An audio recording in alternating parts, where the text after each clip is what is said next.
तमाम रूहानी अमराज और मसाइल के हल के लिए पीर महमूद उल हसन तौहीदी चैनल को सब्सक्राइब कीजिए। बिस्मिल्लाहिर्रहमानिर्रहीम। अल्हम्दुलिल्लाहि वहदह वस्सलातु वस्सलामु अला मन ला नबिय्य बअदह वला रसूल बअदह वला मासूम बअदह। अम्मा बाद, मोहतरम भाइयों और बहनों, अस्सलामु अलैकुम व रहमतुल्लाहि व बरकातुहू। अल्लाह रब्बुल इज्जत के मुबारक अस्माए गिरामी इसमें आज़म भी हैं, या अल्लाह या रहमान या रहीम का अजीब पुरअसरार और ताकतवर तरीन ये इसमें आज़म का अमल है। आप दुनिया का हर काम, दुनिया की हर जरूरत और हर हाजत इससे पूरी करवा सकते हैं। अल्लाह रब्बुल इज्जत के पाक नाम की ही बरकत से दुनिया का निजाम चल रहा है। अल्लाह के पाक नाम की क्या बरकत है, क्या शान है, ये तो जो पढ़ता है वही जानता है। जिसके ऊपर अल्लाह ताला अपने जात का ज़हूर कर दे, जिसको अपनी मार्फत अता कर दे, अपनी पहचान अता फरमा दे और जिसको अपना ताल्लुक नसीब फरमा दे, वो फिर दुनिया से बेगाना हो जाता है। क्योंकि हम जितने भी दिन रात में काम करते हैं वो हमारे दुनियावी मामलात होते हैं, हमारी ज़रूरतें होती हैं, हमारी हाजतें होती हैं। किसी को घर की ज़रूरत है, किसी को 2 वक्त की रोटी की ज़रूरत है, किसी को लिबास की ज़रूरत है, किसी को पैसे की ज़रूरत है, किसी को अहल व इयाल की ज़रूरतें पूरी करने के लिए रिज़्क़ हलाल की ज़रूरत है। ये सारे दुनियावी मामलात, मुआशरती मामलात, मुआशी मामलात, ये हमारी दुनियावी ज़रूरतें हैं। और हमारा मकसद क्या है? हमारा मकसद है अल्लाह की रज़ा और उसके रसूल सल्लल्लाहु अलैहि वसल्लम की रज़ा। अल्लाह और उसके रसूल की रज़ा हमारी ज़िंदगी का मकसद है। हमारा दुनिया में आने का मकसद भी यही है कि हम खुद भी अल्लाह के हुक्मों को पूरा करें, मेरे आका अलैहिस्सलातु वस्सलाम की मुबारक सुन्नतों के मुताबिक। और जो अल्लाह ने हमें इल्म दिया है, जो अल्लाह ने हमें दीन हम तक पहुंचा है, वो हम बेआईनी ही उसको दूसरे मुसलमानों तक पहुंचाएं। खुद नेक काम करें, दूसरों को नेकी का हुक्म करें। खुद बुराई से बचें, दूसरों को बुराई से बचने की तलकीन करें।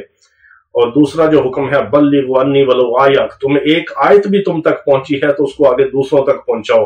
ये हर मुसलमान का फर्ज मनसबी है। और अल्लाह रब्बुल इज्जत के ऐसे पाक नाम जो है, अल्लाह रब्बुल इज्जत के अस्माए आज़म जो है, सबसे बड़ा जो अल्लाह रब्बुल इज्जत का जाती इस्म मुबारक है वो अल्लाह है। और फिर बिस्मिल्लाहिर्रहमानिर्रहीम में भी इसी तरतीब के साथ तीनों अस्माए मुबारका अल्लाह ने जमा कर दिए। ये 3 अस्माए आज़म है। अल्लाह रब्बुल इज्जत का जाती इस्म मुबारक है, दूसरा रहमान है, तीसरा रहीम है। रहमान अल्लाह की वो सिफ्त है कि जो अल्लाह ने खास व आम के लिए, सबके लिए कर दी। अल्लाह की वो मेहरबानी है, वो सिफ्त रहमानियत है कि जो हर खास व आम के लिए है, नाफरमानों के लिए भी है, फर्माबरदारों के लिए भी है। दुनिया के अंदर सिफ्त रहमान का ज़हूर है और आखिरत में सिफ्त रहीम का ज़हूर होगा। आखिरत में अल्लाह की मेहरबानी, रहमत सिर्फ नेक लोगों के साथ होगी, अंबिया अलैहिस्सलाम के साथ, उलमा, सुलहा, मशाइख, नेक लोग, नबीयीन, सिद्दीकीन, शुहदा, सालिहीन, जो अल्लाह के नेक लोग होंगे, जन्नती लोग होंगे, उनके साथ अल्लाह का रहम का मामला, सिफ्त रहीमियत की ज़हूर आखिरत में होगा। और दुनिया के अंदर सिफ्त रहमानियत का ज़हूर है। यहाँ अल्लाह अपने दुश्मनों को भी देता है, नाफरमानों को भी देता है, फरमाबरदारों को भी देता है, जो दहरिए हैं, जो मेरे रब को नहीं मानते, उनको भी देता है, जो फरमाबरदार हैं उनको भी देता है, जो नाफरमान हैं उनको भी देता है, जो एक वक्त जिंदगी में कभी सजदा नहीं करते उनको भी देता है, जो हर वक्त नमाजें पढ़ते हैं उनको भी देता है। ये उसके सिफ्त रहमान का ज़हूर है, हर खास व आम के लिए है। वो चूंकि रब है और सबको पालने वाला है, सबको बनाने वाला है, सबको देने वाला है और किसी से कुछ नहीं लेता, सब कुछ सबको अता करता है। और उसकी सिफ्त रहमानियत का ज़हूर जो है वो दुनिया के अंदर है। और ये अमल के अंदर 3 अस्माए आज़म अल्लाह रब्बुल इज्जत ने तरतीब के साथ जो जमा फरमा दिए, इनकी अजीब ताकतवर तरीन इनकी बरकत है। अजीब इसका निज़ाम है। जो यकीन कामिल के साथ इसको पढ़ेगा, इसको विर्द जुबान बना लेगा, इसको रत्बुल लिसान इसमें रहेगा, उसकी जुबान अल्लाह के जिक्र से तर रहेगी। अल्लज़ीना यज़कुरून अल्लाह क़ियामन व क़ुऊदन व अला जुनूबिहिम व यतफ़क्करून फ़ी ख़ल्क़िस समावाति वल अर्ज़ रब्बना मा ख़लक़्त हाज़ा बातिला सुब्हानका फ़क़िना अज़ाबन नार। जो चलते फिरते, उठते बैठते, पहलू लेटते जागते अल्लाह का जिक्र करते हैं, वो लोग हैं अल्लाह को जो महबूब हैं। तो अल्लाह के जिक्र को कसरत के साथ करें। या अय्युहल्लज़ीना आमनू उज़्कुरुल्लाह ज़िक्रन कसीरा, हुक्म है ईमान वालों अल्लाह का जिक्र करो, इस कसरत के साथ करो कि लोग तुम्हें दीवाना समझे।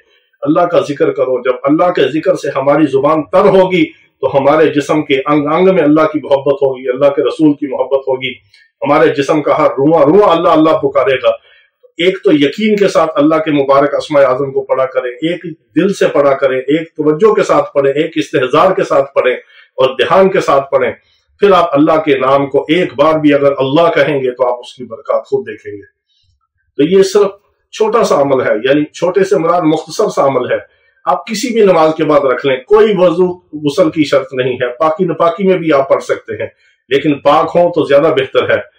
نپاکی میں تو آپ اللہ کا نام زبان سے لے سکتے ہیں، صرف آپ نماز اور قرآن نہیں پڑھ سکتے، لیکن اگر پاکی میں اگر آپ پڑھیں گے تو اس کی برکت اور زیادہ ہے۔ خوشبو لگا کے پڑھیں، غسل کر کے پڑھیں، تہجد کے وقت پڑھیں، اور ایسے قبولیت کے وقت میں پڑھیں گے تو اس کی برکت آپ کو اور زیادہ ملے گی۔ تو یہ آپ نے کسی بھی وقت، کسی بھی جگہ، کسی حال میں بھی بیٹھ کے آپ نے وضو بے وضو پڑھ سکتے ہیں، وضو کے ساتھ پڑھیں تو زیادہ بہتر ہے۔ یا اللہ یا رحمان یا رحیم 500 بار آپ نے پڑھنا ہے۔ اس کے بعد آپ دعا کریں گے وہ قبول ہوگی۔ جس نیت سے آپ یہ عمل کریں گے آپ کا وہ کام ہوگا اللہ کے فضل سے۔ اگر آپ محتاج ہیں تو اللہ آپ کی محتاجی دور کرے گا، اگر آپ تنگ دست ہیں تو میرا رب آپ کی تنگ دستی کو دور کرے گا، فقر و فاقے میں ہیں تو فقر و فاقے سے نجات دے کے آپ کو مالداری، تونگری، رزق حلال، خیر و برکت عطا فرمائے گا، اپنے نام کی برکت آپ کو عطا فرمائے گا۔ اور ہمیں دعا میں یاد رکھیں، اللہ رب العزت ہم سب کو اپنے پاک نام کی برکات عطا فرمائے۔ وآخر دعوانا الحمدللہ۔